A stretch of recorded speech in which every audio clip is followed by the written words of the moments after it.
Ma belle-mère ne m'a pas laissé dire au revoir à papa lors de ses funérailles. Une semaine plus tard, elle et ses enfants m'ont empêché d'assister à la lecture du testament. Elle a eu un sourire suffisant et a dit, « Cette réunion est uniquement pour les héritiers nommés dans le testament. » Je n'ai rien dit, j'ai juste remis discrètement un dossier à son notaire. Quand il l'a ouvert, ma belle-mère a pâli. « Bonjour, je m'appelle Lucien Chevalier, j'ai 37 ans.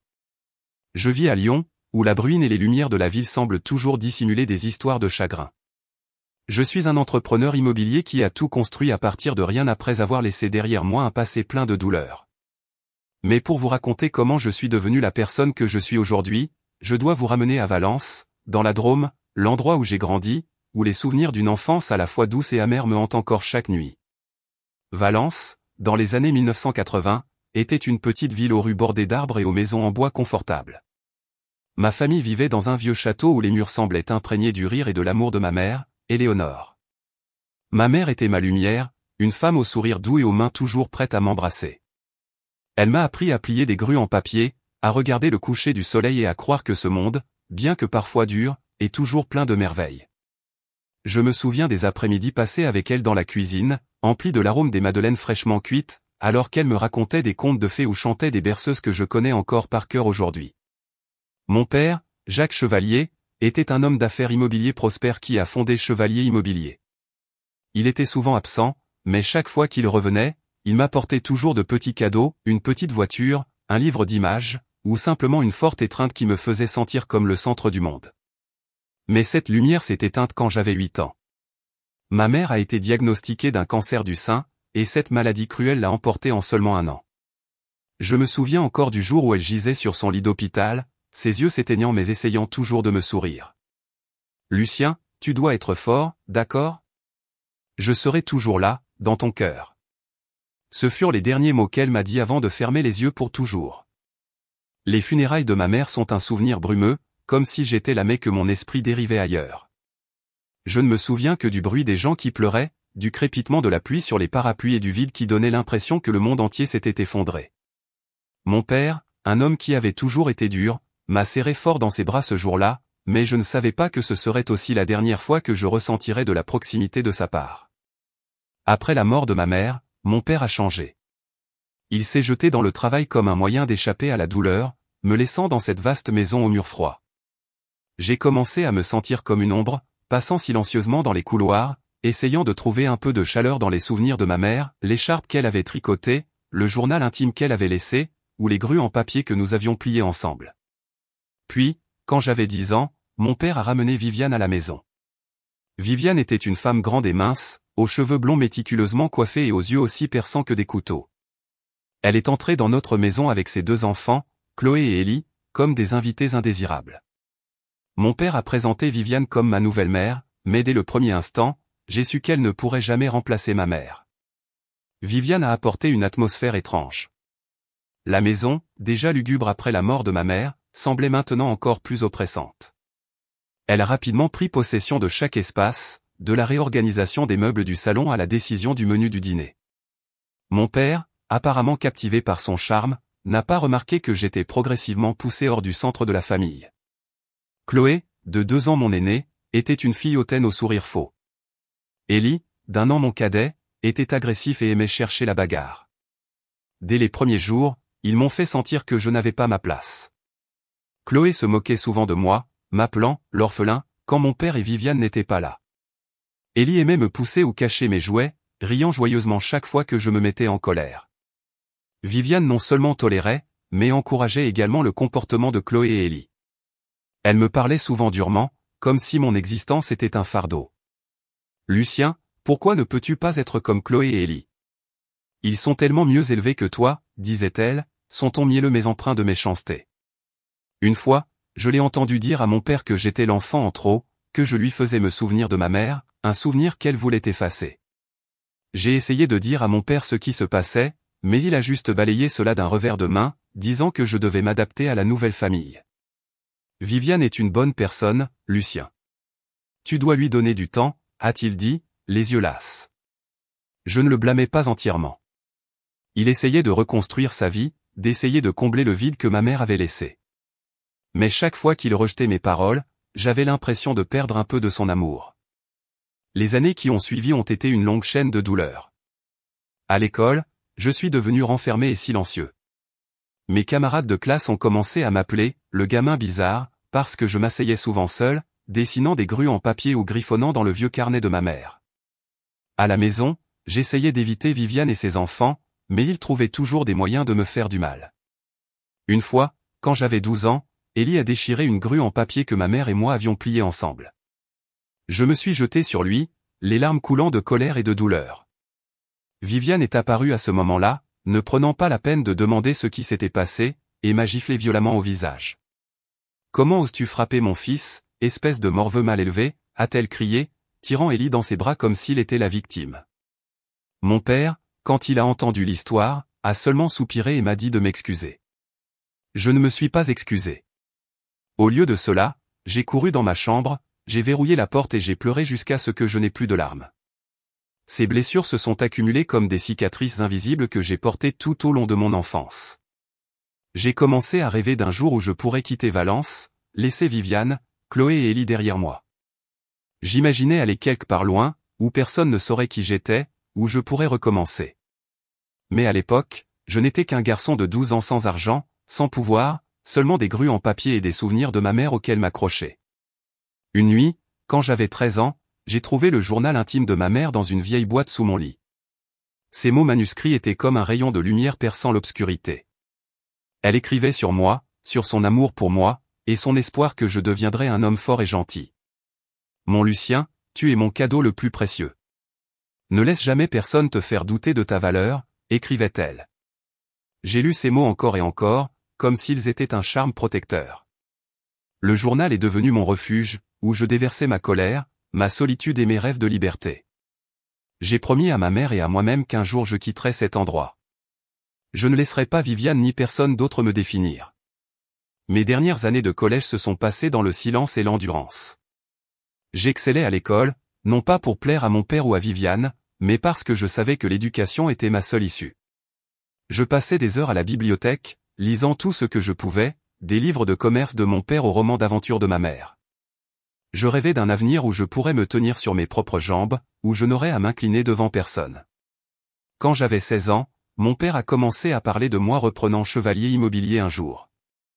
Il m'a appelé dans son bureau, où des portraits de générations de chevaliers étaient accrochés au mur, et a parlé de l'héritage familial.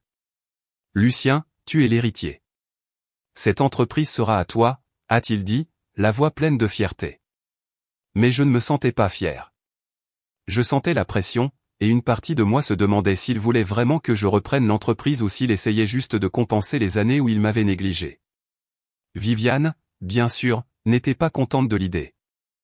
Je l'ai entendu dire à mon père que je n'étais pas assez mature pour diriger l'entreprise, qu'Élie était celui qui avait des qualités de leader. Élie, un jeune de 15 ans qui ne savait que harceler les autres, était un leader à ses yeux. Je n'étais pas surpris, mais ces mots me coupaient encore comme un couteau. Quand j'avais 17 ans, j'ai reçu une lettre d'acceptation d'une université loin de Valence. C'était la première étincelle d'espoir que j'avais ressentie depuis des années. Je savais que c'était ma chance de quitter la maison pleine de douleur, de commencer une nouvelle vie. J'ai fait mes valises, emportant le journal de ma mère et quelques grues en papier, me préparant pour le voyage à venir. La nuit avant de partir, je me suis tenu devant le miroir, regardant dans mes propres yeux. Je n'étais plus le garçon de 12 ans pleurant sur une grue en papier déchiré. J'étais plus grand, plus fort, mais au fond de moi, je portais toujours la douleur de la perte de ma mère, l'indifférence de mon père et les cicatrices laissées par Viviane, Chloé et Élie. Je me suis promis que je ne laisserais pas le passé définir mon avenir. Je construirais une nouvelle vie, une vie dont ma mère serait fière. Et ainsi, j'ai quitté Valence, emportant avec moi des souvenirs douloureux mais aussi une détermination farouche. J'ai pris le car, quittant la ville tôt un matin alors que la brume recouvrait encore les rues bordées de chênes. Dans mon sac à dos, je n'avais que quelques vêtements, le journal de ma mère et les grues en papier usé. Je n'ai pas regardé en arrière, ne voulant pas voir la maison où je m'étais autrefois senti comme un étranger. J'avais 18 ans, sans le sou, sans famille sur qui compter. Mais j'avais quelque chose que Viviane, Chloé ou Élie ne pourraient jamais m'enlever, l'espoir. Le car m'a emmené à Grenoble, où je commencerai ma vie universitaire à l'université Grenoble-Alpes. J'ai choisi cette école non seulement pour la bourse, mais aussi parce qu'elle était assez loin de Valence pour me permettre de sentir que je pouvais respirer. Quand le car s'est arrêté à la gare, je me suis tenu au milieu d'une ville inconnue, contemplant les gratte-ciel imposants et la foule animée. Mon cœur était à la fois excité et effrayé. C'était ma chance de recommencer, mais c'était aussi la première fois que je devais affronter le monde sans personne derrière moi. Ma chambre d'étudiant était une petite pièce exiguë avec 2 lits superposés et un bureau branlant. Mon colocataire, Rachid, était un gars franco-indien avec un sourire amical et une voix énergique. « Yo, Lucien, d'où viens-tu » a-t-il demandé dès que j'ai traîné ma valise dans la chambre. J'ai hésité, ne voulant pas parler de Valence ou de ma famille. « Une petite ville, rien de spécial » ai-je répondu, et Rachid a hoché la tête, n'insistant pas davantage. J'en étais reconnaissant. Les premiers jours d'université ont été un tourbillon de nouvelles expériences. J'étais submergé par les cours, les conférences denses et les étudiants autour de moi. Ils semblaient beaucoup plus confiants que moi. Je me suis spécialisé en administration des affaires, en partie parce que je savais que mon père voulait que je reprenne chevalier immobilier, mais aussi parce que je voulais prouver que je pouvais accomplir quelque chose de grand sans lui ni personne d'autre. Mais la vie universitaire n'était pas aussi facile que je l'avais imaginé. La bourse couvrait les frais de scolarité, mais les dépenses de la vie courante, nourriture, livres et petites choses comme le savon ou le dentifrice m'ont rapidement fait réaliser que j'avais besoin d'un travail. J'ai été embauché comme serveur dans un café près du campus, où l'odeur du café torréfié emplissait mes matins et le broyage bruyant de la machine était comme une chanson sans fin. Le travail absorbait la plupart de mon temps libre, mais il me donnait un sentiment de liberté que je n'avais jamais eu à Valence. Travailler au café, c'est aussi là que j'ai appris à interagir avec des inconnus. J'étais naturellement réservé, gardant toujours mes distances par peur d'être blessé comme je l'avais été enfant. Mais ici, je devais sourire aux clients, discuter avec mes collègues et parfois écouter leurs histoires de vie. Il y avait une femme âgée nommée Marthe qui venait au café tous les mercredis, commandant toujours un café au lait et lisant pendant des heures. Un jour, elle m'a regardé et m'a dit « Vous avez des yeux tristes, mais ils sont pleins de détermination. Ne laissez pas le passé vous retenir, d'accord ?» J'ai seulement souri, mais ces mots m'ont profondément touché, ravivant la douleur que j'avais essayé d'enfouir. Tard dans la nuit, de retour à ma chambre, je m'asseyais à mon bureau et ouvrais le journal de ma mère. J'y écrivais surtout, de la petite joie d'avoir réussi un examen à la solitude de regarder mes camarades appeler chez eux, racontant à leur famille leur vie. Je n'appelais pas Valence. Mon père a appelé quelques fois, mais nos conversations étaient toujours courtes et gênantes. « Tu vas bien, Lucien ?» demandait-il. « Oui, je vais bien », répondais-je, même si je luttais tous les jours. Je ne voulais pas qu'il sache à quel point c'était difficile, je ne voulais pas qu'il pense que j'étais faible. Viviane, bien sûr, n'a jamais appelé. J'ai entendu par mon père qu'elle et ses 2 enfants vivaient toujours avec lui, qu'Ellie se préparait pour l'université et que Chloé rejoignait des clubs sociaux à l'école. Ces histoires me faisaient me sentir comme un étranger, comme si je n'avais jamais fait partie de cette famille. Mais étrangement, leur indifférence ne me faisait plus aussi mal. Je construisais ma propre vie, et c'était ce qui comptait le plus. L'université n'était pas seulement une question d'études et de travail. J'ai commencé à me faire de nouveaux amis, des gens qui ne savaient rien de mon passé. Rachid est devenu mon ami le plus proche. Il me traînait pour regarder les matchs de basket de l'école ou à des fêtes étudiantes bruyantes où je restais généralement dans un coin, tenant un soda et observant tout le monde. « Tu dois te détendre un peu, Lucien », disait Rachid en me tapant sur l'épaule. Je souriais, mais je savais que ma nature réservée n'était pas quelque chose que je pouvais facilement changer. Un jour, dans un cours d'économie, j'ai rencontré Sarah Dubois, une fille aux cheveux bruns bouclés et aux yeux qui semblaient pétiller de vie. Elle s'est assise à côté de moi, m'a demandé d'emprunter un stylo, et à partir de là, nous avons commencé à parler. Sarah était différente de toutes les personnes que j'avais rencontrées. Elle était directe, drôle, mais aussi sensible. Une fois, alors que je mentionnais ma mère avec désinvolture, elle m'a pris la main et m'a dit « Perdre quelqu'un qu'on aime est la chose la plus difficile, mais tu es toujours là, tu essaies toujours. C'est vraiment admirable. » Je ne savais pas quoi répondre, seulement que pour la première fois depuis des années, je me sentais compris. Sarah et moi sommes devenus amis, puis nous nous sommes rapprochés. Nous étudions ensemble, restant à la bibliothèque jusqu'à tard, partageant des paquets de biscuits et des histoires sur nos rêves. Elle voulait être journaliste, raconter des histoires qui pourraient changer le monde. je lui ai parlé de mon rêve de construire des projets immobiliers, non pas seulement pour le profit, mais pour aider les communautés, logements abordables, parcs verdoyants, des endroits que les gens pourraient appeler chez eux. Sarah écoutait toujours, et parfois son regard me faisait croire que ses rêves n'étaient pas si lointains. Mais la vie n'était pas toujours facile. Certains jours, j'étais épuisé par l'équilibre entre les études, le travail et les émotions qui bouillonnaient encore de mon passé. Une nuit, alors que je travaillais tard au café, j'ai reçu un appel de mon père. Sa voix était tremblante, contrairement à son habitude. « Lucien, je veux que tu rentres à la maison pour Noël. La famille a besoin de toi. » J'ai senti la colère silencieuse et la douleur monter en moi. Famille ? Quelle famille ? Celle qui m'avait mis sur la touche, qui avait laissé Viviane et ses enfants me tourmenter ? Je lui ai dit que j'étais occupé, que j'avais un examen important, et j'ai raccroché. Mais après, je me suis assis dans un coin du café, les mains tremblantes, me demandant si j'étais trop dur avec lui. Ce Noël-là, je ne suis pas retourné à Valence. Je suis resté à Grenoble, prenant des services supplémentaires pour gagner de l'argent et éviter le vide. Rachid m'a invité chez sa famille pour le dîner, et j'ai passé une soirée chaleureuse avec eux, des gens qui m'ont accueilli comme si j'étais l'un des leurs. Mais de retour à ma chambre, j'ai ouvert le journal de ma mère et j'ai pleuré. Elle me manquait, les Noëls où elle était vivante, où la maison de Valence était remplie de rires. Je me demandais si je retrouverais un jour ce sentiment. Durant ma 2e année d'université, j'ai rejoint le bureau des entreprises de l'école. C'est là que j'ai appris à transformer des idées en réalité, où j'ai rencontré des jeunes gens ambitieux et passionnés. J'ai présenté un projet sur le logement abordable, inspiré par les quartiers pauvres que j'avais vus à Grenoble.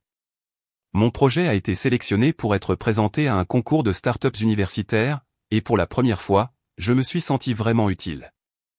La nuit avant la présentation, je suis resté éveillé à m'entraîner devant le miroir, imaginant ma mère assise là, me souriant.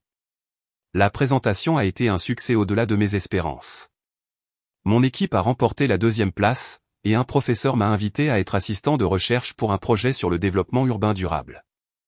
Ce fut un tournant dans ma vie.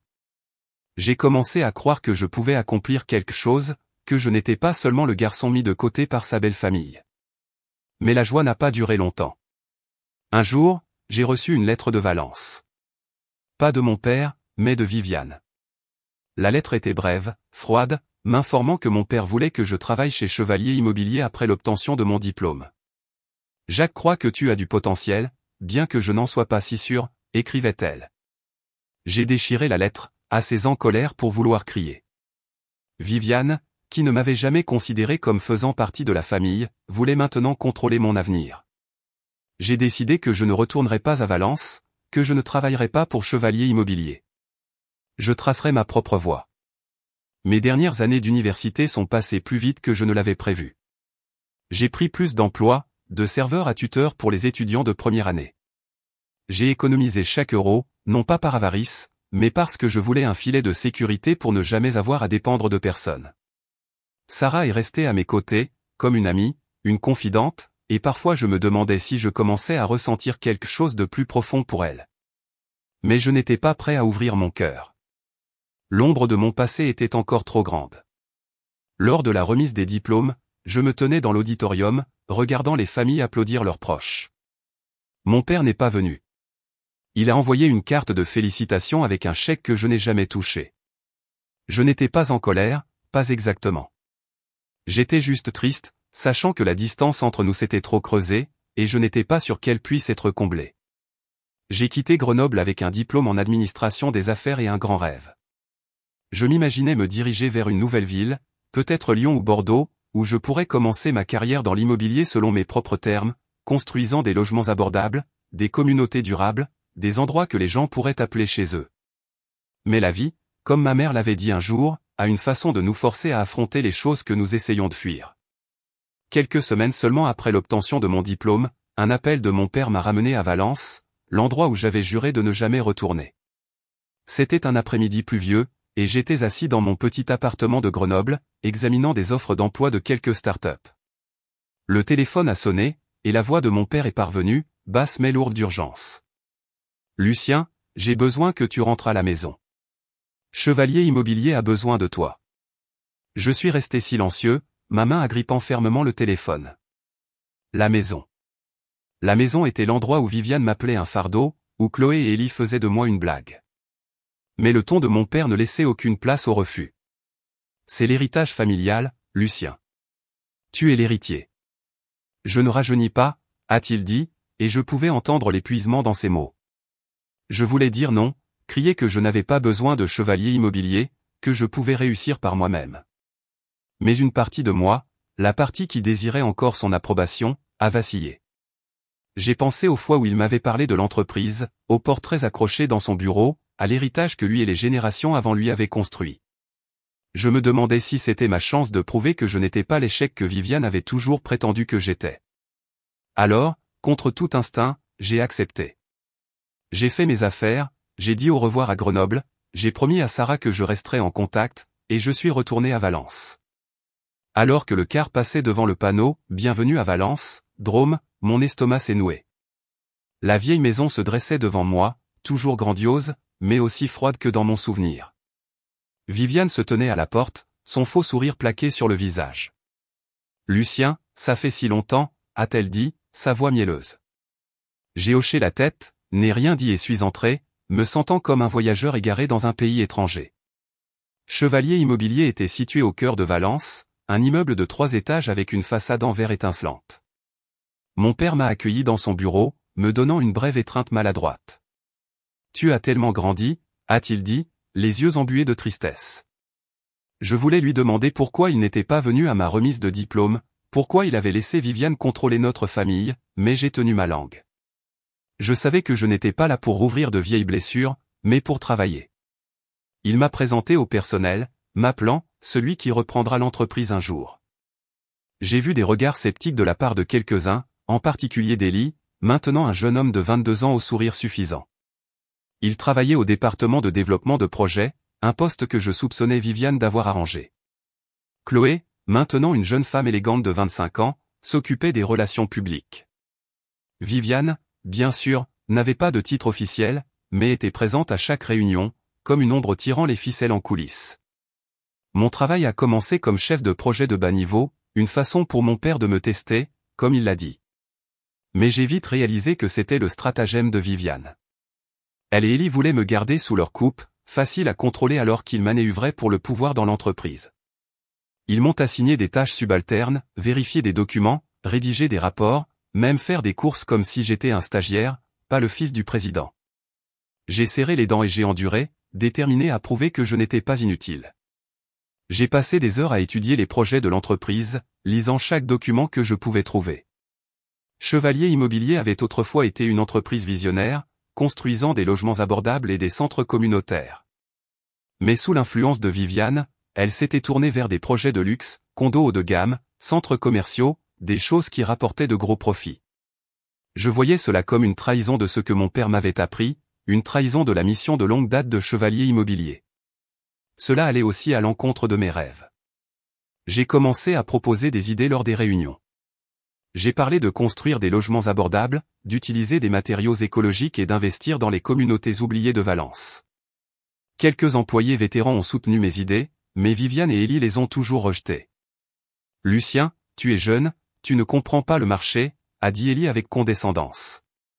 Viviane souriait et disait des choses comme « bonne idée, mais ce n'est pas pratique. Nous devons penser au profit ». Mon père, qui aurait dû me soutenir, restait juste assis en silence, le regard lointain. Son silence me blessait plus que les piques de Viviane. Je voulais qu'il parle, qu'il me défende comme il le faisait quand j'étais enfant, mais il ne l'a pas fait. J'ai commencé à douter qu'il veuille vraiment que je reprenne l'entreprise, ou s'il m'avait seulement rappelé par culpabilité. Les tensions ont atteint leur paroxysme lors d'une réunion concernant un nouveau projet, un complexe hôtelier de luxe. Ellie et Viviane le poussaient. Il nécessitait la démolition d'un vieux quartier où vivaient des centaines de familles. Je ne pouvais pas rester silencieux. Je me suis levé, la voix tremblante mais ferme, et j'ai présenté un plan alternatif, rénover le quartier, construire des logements abordables et créer des emplois pour les habitants. Il ne s'agit pas seulement de profit, ai-je dit. Il s'agit de notre responsabilité envers la communauté. La pièce est tombée dans le silence. J'ai regardé mon père, espérant qu'il me soutiendrait, mais il a seulement soupiré et a dit « Lucien, tu es trop naïf. Le projet d'Élie est déjà approuvé. Nous ne pouvons pas le changer maintenant. Ces mots m'ont coupé comme un couteau. Élie a souri avec suffisance. Viviane a applaudi comme si elle venait d'assister à une pièce de théâtre. Mon sang a bouilli, mais je n'ai rien dit. J'ai attrapé mes dossiers et j'ai quitté la réunion, la porte claquant derrière moi. Cette nuit-là, je me suis assis dans ma vieille chambre, fixant les grues en papier accrochées au mur. J'ai appelé Sarah, la seule personne que je sentais capable de me comprendre. Je n'ai pas ma place ici, Sarah, ai-je dit, la voix étranglée. J'ai essayé, mais ils n'ont pas besoin de moi.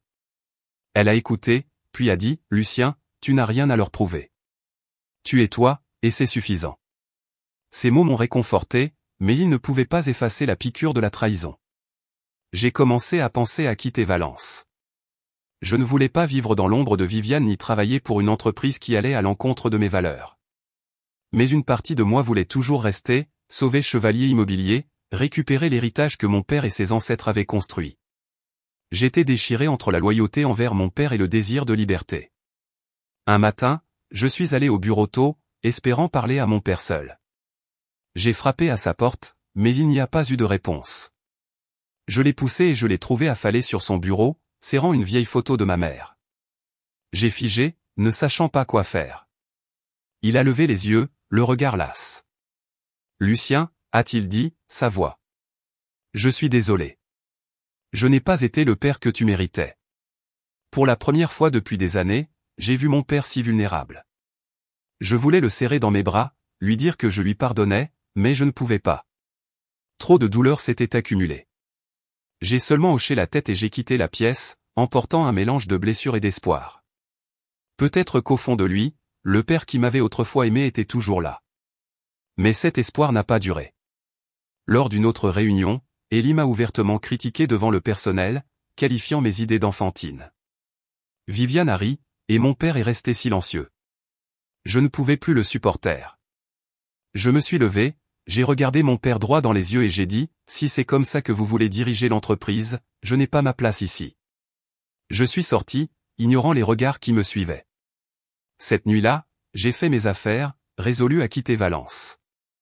Je ne savais pas où j'irais, mais je savais que je ne pouvais pas rester. J'ai écrit une lettre à mon père, disant que je n'étais pas en colère, mais que j'avais besoin de trouver ma propre voie.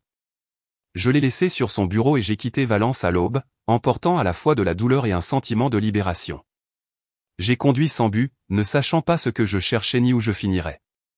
J'ai juste continué, conduisant, me reposant, puis conduisant à nouveau, comme si fuir le passé suffisait.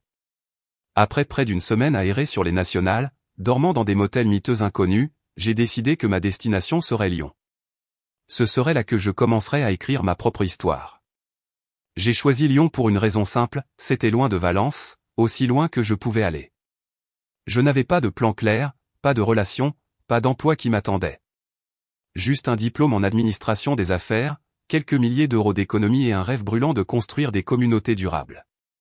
Quand je suis entré dans le centre-ville de Lyon, j'ai respiré l'air frais mêlé à l'arôme du café des petits bistrots en bord de route. Cette ville, avec ses gratte-ciel et ses pluies soudaines, semblait promettre un nouveau départ. Les premiers jours à Lyon ont été un défi. J'ai loué une petite chambre humide dans le quartier de la Guillotière, où les murs s'écaillaient et le bruit des klaxons résonnait toute la nuit. Mes économies diminuaient plus vite que prévu, et je devais trouver du travail immédiatement. J'ai décroché un poste d'assistant dans une petite société immobilière appelée Horizon Vert, qui se concentrait sur les projets de logements abordables. Le travail n'était pas glamour. Je m'occupais principalement de paperasse, répondais au téléphone et faisais des courses. Mais cela m'a donné une chance d'apprendre de personnes véritablement passionnées par la transformation des communautés. Le propriétaire de l'entreprise, Harold Christensen, était un homme d'origine nordique d'une 50aine d'années. Il était grand et robuste, avec des yeux vifs mais un sourire chaleureux et amical.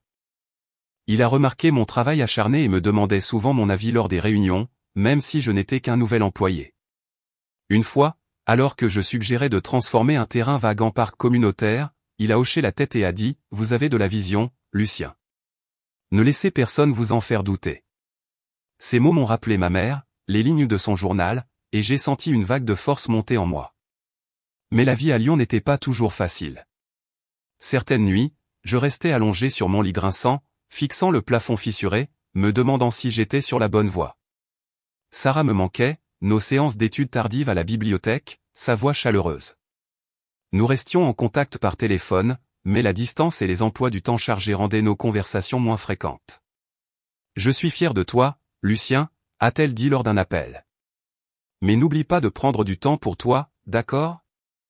J'ai souri, promis que je le ferais, mais au fond de moi, je savais que je courais contre moi-même, essayant de prouver que je n'avais pas besoin de Valence ou de Chevalier Immobilier. Ma première année à Lyon, j'ai travaillé sans relâche. J'ai appris à analyser les marchés immobiliers, à négocier avec les entrepreneurs et à collaborer avec les organisations communautaires. Horizon Vert n'était pas aussi grande que Chevalier Immobilier, mais ici, je me sentais valorisé. J'ai commencé à travailler sur un projet majeur, la construction de logements abordables pour les familles à faible revenu. J'ai passé des heures à rechercher des conceptions, à trouver des matériaux écologiques et à travailler avec des urbanistes. Lorsque le projet a été achevé, voir des familles emménager dans leur nouvelle maison m'a apporté une joie que je n'avais jamais ressentie à Valence. Mais le succès n'est pas venu facilement. Certains jours, je travaillais jusqu'à l'épuisement, m'endormant à mon bureau au milieu de piles de papier. Il y a eu des moments où des investisseurs m'ont rejeté, me qualifiant de trop idéaliste pour parler de développement durable. Une fois, un investisseur majeur m'a regardé et m'a dit « Vous êtes jeune, Lucien. Le marché ne se soucie pas des rêves, il se soucie de l'argent. » J'ai souri, mais à l'intérieur, j'étais furieux.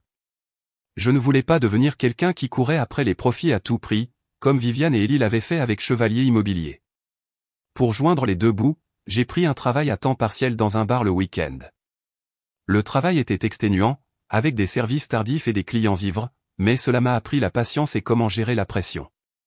Une nuit, alors que j'essuyais le comptoir, j'ai entendu un client parler de son père, un homme qui avait abandonné sa famille pour le travail. L'histoire m'a fait penser à mon père, à la lettre que j'avais laissée sur son bureau. Je me demandais s'il l'avait lue, s'il pensait à moi. Mais j'ai rapidement repoussé cette pensée. Je ne pouvais pas laisser le passé me rattraper.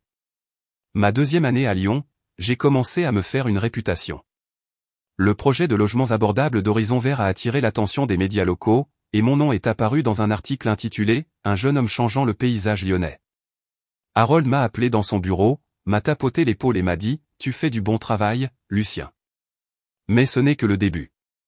Il m'a offert la chance de diriger un nouveau projet plus important, un complexe combinant logement, parc et centre communautaire. J'ai accepté, sachant que ce serait mon plus grand défi à ce jour. Après près de 3 ans de travail acharné, le complexe a finalement été achevé. Le jour de l'ouverture, je me tenais dans le nouveau parc, regardant les enfants jouer et les familles rire ensemble, et j'ai senti les larmes monter. J'ai pensé à ma mère, aux grues en papier, à ces mots m'exhortant à ne jamais douter de ma valeur. J'avais réussi. Pas avec Chevalier Immobilier, pas avec l'aide de mon père, mais par moi-même. Mais la vie a une façon de vous ramener là où vous avez commencé. Un matin, alors que je me préparais pour une réunion, mon téléphone a sonné. La voix d'une femme inconnue s'est présentée comme une infirmière qui s'était occupée de mon père dans ces derniers jours. « Monsieur Jacques est décédé, Monsieur Chevalier », a-t-elle dit, la voix tremblante. « J'ai besoin de vous rencontrer. Il y a des choses que vous devez savoir. » Mon cœur a semblé s'arrêter. Mon père était parti. Pourquoi personne ne me l'avait dit? Et de quel secret parlait-elle? J'ai tout mis en attente et j'ai réservé un vol pour Valence. Je ne savais pas à quoi je serais confronté, mais je savais que le passé, malgré mes efforts pour y échapper, me rappelait. J'ai regardé par la fenêtre, observant la pluie tomber sur les rues de Lyon, et je me suis dit que quoi qu'il arrive, je ne laisserai personne détruire ce que j'avais construit. La pluie tombait légèrement sur les rues de Valence alors que je mettais le pied dans la ville après près de 5 ans d'absence. Je ne suis pas allé à la maison, mais me suis dirigé directement vers le funérarium de Valence, situé au bout de la rue des Lilas. C'était un petit bâtiment aux murs blancs et aux portes en verre dépoli. En entrant, l'odeur des lys m'a frappé, se mêlant à la fraîcheur de la climatisation. J'ai vu quelques visages familiers, des employés vétérans de Chevalier Immobilier, quelques vieux voisins. Mais personne n'osait croiser mon regard. Ils chuchotaient, leur regard détourné, comme si j'étais un fantôme du passé. Puis je les ai vus. Viviane, Chloé et Élie, debout dans un coin près du cercueil de mon père. Viviane, maintenant dans la cinquantaine, conservait toujours son apparence soignée, avec des cheveux blonds méticuleusement bouclés et une élégante robe noire.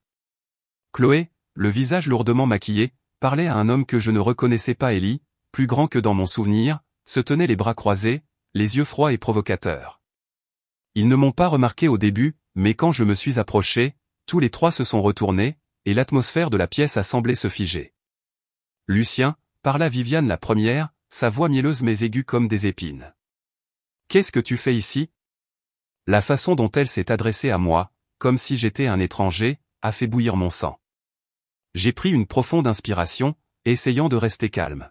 « Je suis ici pour dire au revoir à mon père, » ai-je dit, ma voix ferme mais assurée. « J'ai tout à fait le droit d'être ici, Viviane. » Elle a souri avec suffisance, s'approchant, ses talons au claquant sur le parquet. « Le droit ? Tu as abandonné Jacques, abandonné cette famille. Tu penses que tu peux te présenter ici comme un héros ?» Elle a jeté un coup d'œil à Chloé et Ellie comme si elles cherchaient leur soutien. Chloé a hoché la tête, et Ellie a fait un pas en avant, me jaugeant du regard. « Tu es ici pour réclamer l'héritage, n'est-ce pas ?» a dit Ellie, son ton condescendant. « Ne fais pas semblant de pleurer. Papa n'avait pas besoin de toi, et nous non plus. » J'ai serré les poings, luttant pour réprimer ma colère. Je voulais crier que je ne m'étais jamais soucié de la fortune de mon père, que je voulais juste le voir une dernière fois. Mais je savais que discuter avec eux était inutile. Ils s'étaient construit un récit dans leur tête où j'étais le traître, l'avide. J'ai regardé au-delà d'Ellie, vers le cercueil en chêne au centre de la pièce, drapé de fleurs blanches. Mon père gisait là, et je n'étais pas prêt à affronter la réalité qu'il était parti pour toujours. « Je ne suis pas ici pour discuter », ai-je dit en dépassant Ellie pour me diriger vers le cercueil. Mais Viviane m'a barré le chemin, sa main appuyée contre ma poitrine, ses yeux aussi perçants que des couteaux. « Tu n'as pas le droit de t'approcher de lui », a-t-elle dit, sa voix basse mais menaçante. Jacques était mon mari, le père de Chloé et Ellie. Tu ne fais plus partie de la famille. Ces mots m'ont transpercé le cœur comme une lame. Je les regardais, puis Chloé et Ellie, qui se tenaient derrière elle avec des sourires suffisants. Je voulais la repousser, crier que j'étais le fils de mon père, que personne ne pouvait m'empêcher de lui dire au revoir. Mais j'ai vu les yeux des spectateurs aux curiosités, pitié et j'ai su que faire une scène ne ferait que leur donner raison à mon sujet. « Viviane, » ai-je dit, ma voix calme mais glaciale, vous ne décidez pas qui est la famille de mon père. Je reste, et je veillerai à ses funérailles. Si vous voulez m'arrêter, appelez la police. Mais je vous préviens, je connais mes droits légaux. Elle s'est figée, ne s'attendant clairement pas à une réponse aussi ferme. Ellie a fait un pas en avant, sur le point de dire quelque chose, mais Viviane a levé la main pour l'arrêter. « Bien, Lucien, » a-t-elle dit, son sourire revenant mais empreint de venin. « Tu peux rester. Mais ne pense pas que tu obtiendras quoi que ce soit de Jacques. Il nous a tout laissé. » Je n'ai pas répondu. Je ne me souciais pas de l'héritage ni de chevalier immobilier. Je voulais juste dire au revoir à mon père, être à ses côtés une dernière fois. J'ai dépassé Viviane pour me rendre au cercueil. Mon père gisait là, le visage émacié, les yeux clos comme s'il dormait. Ma gorge s'est nouée, les larmes menaçant de couler. « Je suis désolé, papa », ai-je murmuré, ma main touchant légèrement le bord du cercueil. Je n'étais pas là quand tu avais besoin de moi. Les heures suivantes se sont déroulées comme dans un rêve. J'ai pris en charge les funérailles, malgré les regards froids de Viviane et de ses enfants. J'ai choisi une chanson que mon père aimait, Amazing Grace, celle que ma mère me chantait. J'ai écrit un court éloge funèbre, parlant de souvenirs de mon enfance, quand mon père était l'homme qui me serrait fort et partageait ses rêves avec moi. Je n'ai pas mentionné Viviane ni les années d'éloignement. Je voulais juste que les gens se souviennent de mon père tel que je le connaissais. Mais Viviane ne me laissait pas en paix. Pendant toute la durée des funérailles, elle chuchotait à Chloé et Ellie, me désignant du doigt comme si j'étais un intrus. Quand je me suis levé pour prononcer l'éloge funèbre, Ellie a toussé bruyamment, me perturbant délibérément. Quelques personnes se sont retournées pour regarder, mais je n'ai pas arrêté. J'ai continué à parler, ma voix tremblante mais résolue, et quand j'ai terminé, j'ai vu quelques anciens employés de chevalier immobilier hocher la tête, les yeux rouges. Ils comprenaient. Ils savaient qui était vraiment mon père. Après les funérailles, alors que les gens commençaient à partir, Viviane m'a pris à part. « Tu te crois malin, n'est-ce pas ?» a-t-elle dit, sa voix basse mais venimeuse. Tu peux rester ici à faire semblant de pleurer, mais ne rêve pas de prendre quoi que ce soit à Jacques. Son testament est écrit, et ton nom n'y figure pas, je l'ai regardé, plus épuisé qu'en colère. Je ne me soucie pas du testament, Viviane, ai-je dit. Je suis venu ici pour mon père, pas pour l'argent. Elle a ricané, comme si elle ne me croyait pas, puis s'est détournée, entraînant Chloé et Ellie avec elle. Cette nuit-là, je suis resté dans un petit hôtel à la périphérie de Valence. Je ne pouvais pas supporter de dormir dans la vieille maison où chaque coin ravivait des souvenirs de jours douloureux. Je suis resté allongé dans mon lit, fixant le plafond, essayant de me souvenir du visage de mon père dans le cercueil. Je me demandais s'il savait à quel point j'avais essayé, s'il savait que je l'aimais toujours, malgré tout. Le lendemain matin, alors que je me préparais à quitter Valence, une femme est apparue dans le hall de l'hôtel. Elle portait un manteau vert clair, ses cheveux attachés haut et ses yeux remplis d'inquiétude. « Monsieur Chevalier » a-t-elle demandé, sa voix douce mais certaine. « C'est moi qui vous ai appelé. J'étais l'infirmière de votre père. » Mon cœur battait la chamade. « Qui êtes-vous » ai-je demandé, essayant de rester calme. « Et que devez-vous me dire au sujet de mon père ?» Elle a jeté un coup d'œil autour d'elle, comme si elle avait peur que quelqu'un l'entende, puis m'a tendu une enveloppe épaisse. « C'est ce que monsieur Jacques voulait que je vous donne, a-t-elle dit. Mais vous devez être prudent. Il y a des gens qui ne veulent pas que vous sachiez la vérité. » J'ai pris l'enveloppe, sentant son poids comme si elle portait le monde. Je voulais l'ouvrir tout de suite, mais le regard anxieux de l'infirmière m'a arrêté. « Lisez-la quelque part en sécurité, a-t-elle dit, puis s'est retournée et a disparu dans la foule des rues de Valence. Je suis retourné dans ma chambre, j'ai verrouillé la porte et j'ai ouvert l'enveloppe. À l'intérieur se trouvait une lettre manuscrite de mon père, ainsi qu'un testament holographe. J'ai lu les premières lignes, et mon cœur a semblé s'arrêter. Lucien, mon fils. Je suis désolé pour tout. Je t'ai laissé endurer tant de douleurs. Voici la vérité que je veux que tu saches. L'écriture tremblante de mon père était comme un couteau, à la fois douloureuse et éveillante. Sa lettre était longue, remplie de remords et de secrets qu'il avait gardés cachés dans ces dernières années. Il écrivait qu'après la mort de ma mère, il était tombé dans un profond abîme de chagrin, et Viviane était apparue comme une échappatoire. Il pensait qu'elle apporterait la stabilité à la famille, mais il avait tort. Viviane n'était pas la femme que je pensais qu'elle était, écrivait-il. Elle m'a manipulé, Lucien, et j'étais trop faible pour le voir.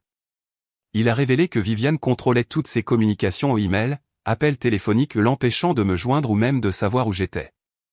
Elle lui avait dit que je le détestais, que j'avais coupé le contact parce que je ne voulais plus être son fils. J'ai arrêté de lire, les larmes brouillant la page.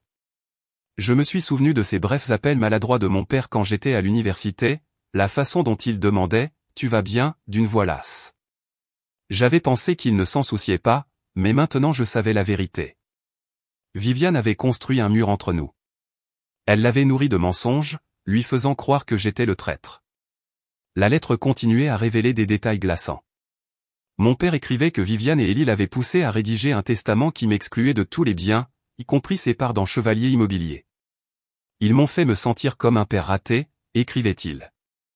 Je les ai laissés me contrôler, Lucien.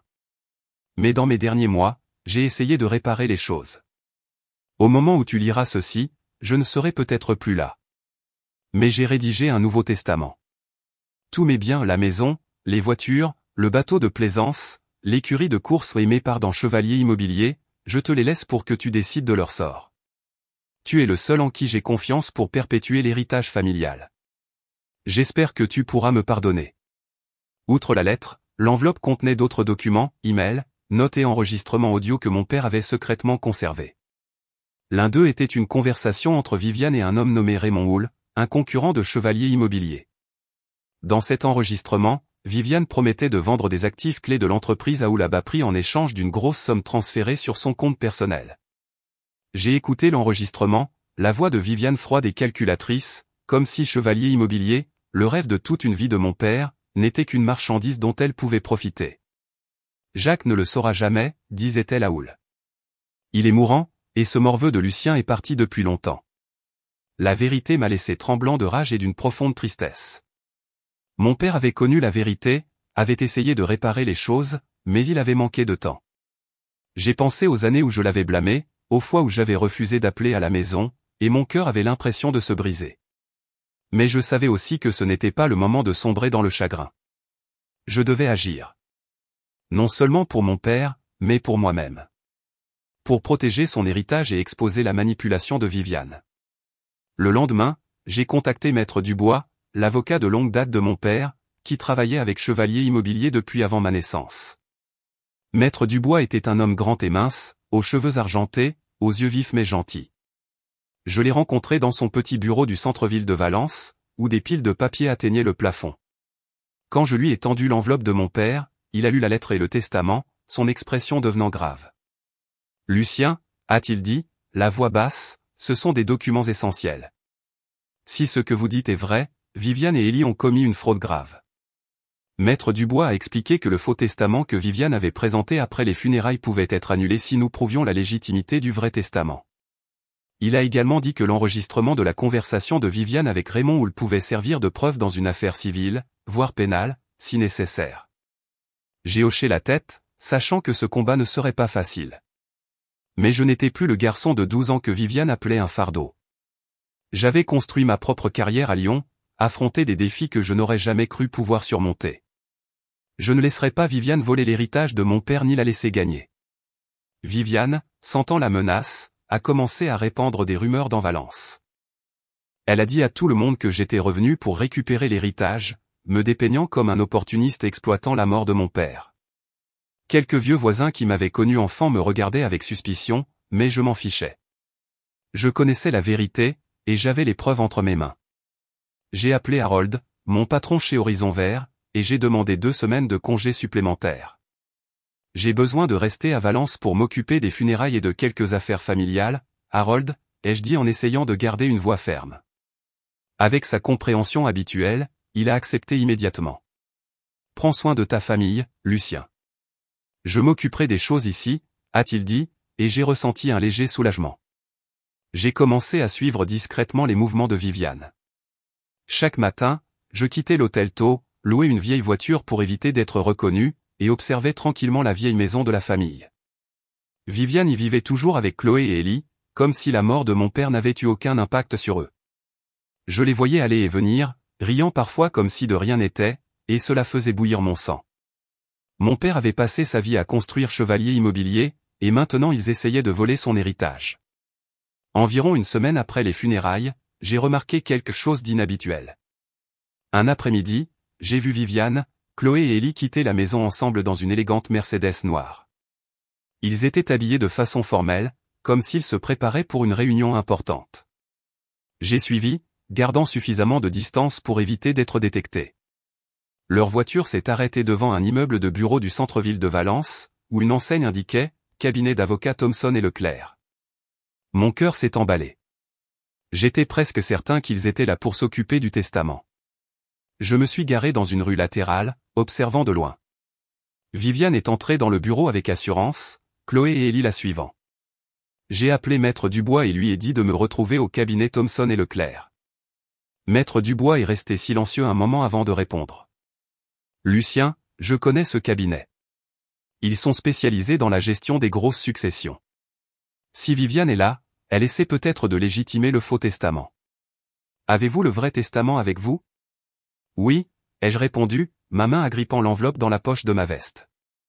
Je l'ai toujours sur moi. Bien, a dit Maître Dubois. Je serai là dans 15 minutes. Nous entrerons et réglerons ça. J'ai attendu Maître Dubois dans la voiture, le cœur battant. J'ai pensé à mon père, à son écriture tremblante dans la lettre, à la façon dont il s'excusait pour la douleur que j'avais endurée. Je ne pouvais pas laisser Viviane gagner, je ne pouvais pas la laisser prendre ce que mon père voulait pour moi. Quand Maître Dubois est arrivé, vêtu d'un costume gris argenté et portant une mallette, j'ai ressenti une étincelle de confiance revenir. Allons-y, Lucien, a-t-il dit, les yeux vifs. Nous allons mettre un terme à cela. Nous sommes entrés dans le cabinet Thomson et Leclerc, où l'air était frais et sentait le vieux papier. La réceptionniste a levé les yeux, légèrement surprise par notre présence. Nous devons voir Maître Thomson, a dit Maître Dubois, sa voix autoritaire. C'est concernant le testament de Jacques Chevalier. La réceptionniste a hésité, mais après un rapide appel téléphonique, elle nous a conduits dans une petite salle de réunion. Viviane, Chloé et Ellie étaient déjà là, assis autour d'une longue table avec Maître Thompson, un homme d'âge moyen aux lunettes cerclées d'or et à l'expression sévère. Quand Viviane m'a vu, moi et Maître Dubois, elle s'est levée d'un bond, le visage pâlissant. « Qu'est-ce que tu fais ici, Lucien » a-t-elle crié, la voix brisée. « Asseyez-vous, Madame Chevalier » a dit Maître Dubois, son ton calme mais inflexible. Il s'est tourné vers Maître Thompson, présentant le vrai testament et la lettre de mon père. « Je suis l'avocat représentant Lucien Chevalier, l'héritier légitime de Jacques Chevalier. Nous avons des preuves que le testament que Madame Viviane a présenté est frauduleux. » La pièce est tombée dans le silence. Maître Thompson a pris les documents, son expression devenant plus grave à mesure qu'il lisait. Viviane a essayé d'intervenir, sa voix tremblante. « C'est faux. Lucien essaie de tous nous tromper. » Je me suis avancé, fixant Viviane dans les yeux. « Vous avez manipulé mon père, Viviane, » ai-je dit, ma voix basse mais puissante. « Vous l'avez empêché de me contacter, vous l'avez forcé à rédiger un faux testament, et maintenant vous essayez de vendre les actifs de Chevalier Immobilier à Raymond Houle. J'ai des preuves. L'enregistrement, les emails, tout. » Ellie, assis à proximité, est devenu rouge, me fusillant du regard comme un animal acculé. Il s'est levé brusquement, sa chaise s'écrasant au sol. « Lucien, tu veux mourir ?» Osez. Avant qu'il ne puisse finir, Maître Thompson a levé les yeux, son regard glacial. « Madame Chevalier, Ellie. Ce sont des allégations très graves. Si ces documents sont vérifiés, vous pourriez faire face à de graves poursuites civiles, voire pénales. » Viviane s'est effondrée sur sa chaise, le visage livide. Ellie a essayé de parler, mais sa voix a vacillé, et Chloé a commencé à pleurer. Je les ai regardés, ne ressentant pas de triomphe, mais une profonde tristesse. Ils avaient tout eu, la maison, l'argent, la protection de mon père. Mais leur cupidité les avait poussés à prendre ce qui ne leur appartenait pas. J'ai pris une profonde inspiration et j'ai dit, « Maître Thompson, je ne veux pas les poursuivre en justice. Je veux juste justice pour mon père. J'exige que Viviane, Chloé et Ellie quittent immédiatement la maison de ma famille et ne reviennent jamais à Valence. S'ils acceptent, je ne poursuivrai pas d'autres actions. » Viviane m'a regardé, ses yeux un mélange de choc et de haine. « Tu te crois si noble, siffla-t-elle. Mais Maître Dubois a levé la main, la coupant. « Madame Viviane, je vous conseille d'accepter l'offre de Lucien, » a-t-il dit. « Si cela va au tribunal, vous perdrez bien plus qu'une maison. » Après un silence tendu, Viviane a hoché la tête, les lèvres pincées. Chloé et Ellie n'ont rien dit, la tête baissée alors qu'ils suivaient leur mère hors de la pièce. Maître Thompson a promis de vérifier les documents et de s'assurer que le vrai testament soit exécuté. Alors que la porte se refermait derrière eux, j'ai senti comme si un poids avait été levé, mais cela laissait un vide dans mon cœur. J'avais gagné. J'avais obtenu justice pour mon père. Mais le coup était des années d'éloignement, des mots non dits, et une famille que j'avais autrefois espéré réparer, maintenant brisée pour toujours. Je suis resté à Valence une semaine de plus pour finaliser les questions relatives au testament. Maître Dubois a travaillé sans relâche, s'assurant que tous les biens de mon père, de Chevalier Immobilier à la maison familiale, me soient légalement transférés. Viviane, comme je l'avais exigé, a quitté la maison le lendemain. Chloé et Ellie ont démissionné de l'entreprise et sont partis quelques jours plus tard. J'ai entendu dire qu'ils avaient déménagé dans une autre ville, peut-être Marseille, où Viviane avait des parents. Je ne me souciais pas de savoir où ils allaient, espérant seulement qu'ils ne reviendraient jamais à Valence ni n'essaieraient de se mêler à nouveau de ma vie. La vieille maison était maintenant à moi, mais je ne voulais pas y vivre. Elle contenait trop de souvenirs, à la fois doux et douloureux. J'ai décidé de la transformer en centre communautaire, un endroit où les enfants de Valence pourraient venir apprendre, jouer et rêver, comme ma mère m'avait autrefois encouragé à le faire. J'ai engagé une équipe pour rénover la maison, préservant son charme d'antan tout en ajoutant des espaces modernes, une petite bibliothèque, une salle d'art et un jardin où j'ai placé une petite statue d'une grue en papier en mémoire de ma mère. Chevalier Immobilier était un défi plus grand. Sous l'influence de Viviane, l'entreprise s'était éloignée de la vision originale de mon père. Projet de luxe, accord louche avec Raymond Houle et un manque de transparence financière avaient terni sa réputation. Je savais que la restaurer ne serait pas facile, mais j'étais déterminé à le faire. Non seulement pour mon père, mais pour les valeurs auxquelles je croyais. Je suis retourné à Lyon pour terminer mon travail chez Horizon Vert, mais je savais que je devrais passer beaucoup de temps à Valence pour relancer Chevalier Immobilier. Harold, mon patron respecté, a soutenu ma décision. Tu as une chance de faire quelque chose de grand, Lucien, a-t-il dit. Fais de cette entreprise quelque chose dont ton père serait fier. J'ai hoché la tête, sentant le poids de la responsabilité, mais aussi une vague de motivation. Dans les mois qui ont suivi, j'ai partagé mon temps entre Lyon et Valence. J'ai travaillé avec les employés vétérans de Chevalier Immobilier, ceux qui étaient avec mon père depuis les débuts. Ils ont partagé des histoires des années d'or de l'entreprise, quand mon père était jeune, passionné et mettait toujours la communauté en premier. Ces histoires m'ont inspiré, m'aidant à élaborer un nouveau plan, se concentrer sur le logement abordable, les projets durables et le soutien aux familles en difficulté de Valence. L'un des premiers projets que j'ai lancé a été le réaménagement du vieux quartier qu'Ellie et Viviane avaient voulu démolir pour un complexe hôtelier de luxe. Je me suis associé à des organisations à but non lucratif, utilisant les fonds de Chevalier Immobilier pour construire des logements décents, un parc communautaire et un centre de formation professionnelle. Lorsque le projet a été achevé, voir des familles emménager dans leur nouvelle maison ressemblait à l'accomplissement d'une promesse faite à mon père et à ma mère. Alors que Chevalier Immobilier commençait à reprendre de l'élan, j'ai senti que je perpétuais l'héritage de mon père à ma manière. L'entreprise n'était pas seulement une affaire, c'était un moyen de créer un changement positif, comme ma mère m'avait enseigné la gentillesse et la responsabilité. J'ai accroché une grue en papier dans mon bureau, juste à côté du portrait de mon père, comme un rappel de ce qui m'avait amené ici. Mon histoire ne se termine pas par ma victoire sur Viviane ou l'héritage de Chevalier Immobilier. Elle se termine par une leçon que j'ai apprise à travers des années de douleur et de lutte. Un véritable héritage ne concerne pas seulement les biens, mais la vérité, la justice et la responsabilité envers la communauté. J'ai pardonné à mon père, non pas parce qu'il le méritait, mais parce que j'avais besoin de lâcher prise, d'avancer. J'ai appris à ne pas laisser des manipulateurs comme Viviane me définir, et j'ai chéri les valeurs que ma mère et mon père m'avaient laissées, la résilience, la gentillesse et la foi en un monde meilleur. Valence n'était plus un endroit qui m'enfermait. C'était là que je me suis redécouvert et que j'ai construit un nouvel héritage, non seulement pour mon père, mais pour les générations à venir.